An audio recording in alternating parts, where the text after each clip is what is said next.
দেশে উচ্চশিক্ষায় ভর্তির হার বাড়লেও তা বৈশ্বিক গড়ে অনেক কম। শুধু তাই নয়, ট্রান্সন্যাশনাল শিক্ষা ব্যবস্থা টিএনইতেও দক্ষিণ এশিয়ার দেশগুলোর মধ্যে সবচেয়ে পিছিয়ে বাংলাদেশ। ব্রিটিশ কাউন্সিলের এক গবেষণায় উঠে এসেছে এসব তথ্য।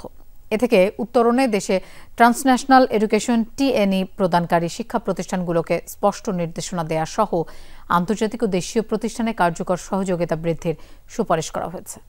জুস রাখতে আমার পছন্দ স্টাইলিশ ও ফুড গ্রেড আরএফএল চক। জুস রাখার জোশ চক। মঙ্গলবার সকালে ব্রিটিশ কাউন্সিলে বাংলাদেশের ট্রান্সন্যাশনাল শিক্ষা নিয়ে গবেষণা প্রতিবেদন প্রকাশ অনুষ্ঠান। যোগ দেন নীতি নির্ধারক, শিক্ষক, আন্তর্জাতিক শিক্ষা বিশেষজ্ঞ সহ অনেকেই। গবেষণা প্রতিবেদন তুলে ধরেন ব্রিটিশ কাউন্সিলের দক্ষিণ এশিয়ার শিক্ষা বিষয়ক পরিচালক সালভাদর কারবাজাল লপেজ।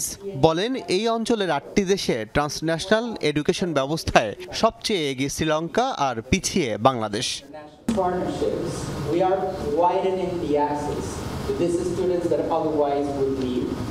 অনুষ্ঠানে বিশেষ অতিথি বাংলাদেশে নিযুক্ত British high commissioner Sarah Cook বলেন, দূরশিক্ষণ ও অনলাইন শিক্ষণ পদ্ধতি উন্নয়নে বাংলাদেশে ডিজিটাল অবকাঠামো উন্নত করতে হবে।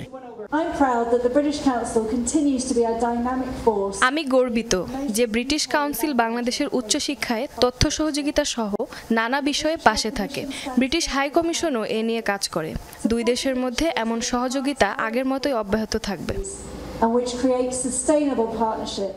অনুষ্ঠানের প্রধান অতিথি বিশ্ববিদ্যালয় মঞ্জুরি কমিশনের চেয়ারম্যান এস.এম.এ. ফায়েজ বলেন, উচ্চশিক্ষায় এই গবেষণা যুক্তরাজ্য ও বাংলাদেশের মধ্যে সহযোগিতার পথ সুগম করবে। In Bangladesh, with British support, because British education is highly regarded. বাংলাদেশে ব্রিটিশ কাউন্সিলের এমন উদ্যোগ নিঃসন্দেহে ভালো কিছু বয়ে আনবে।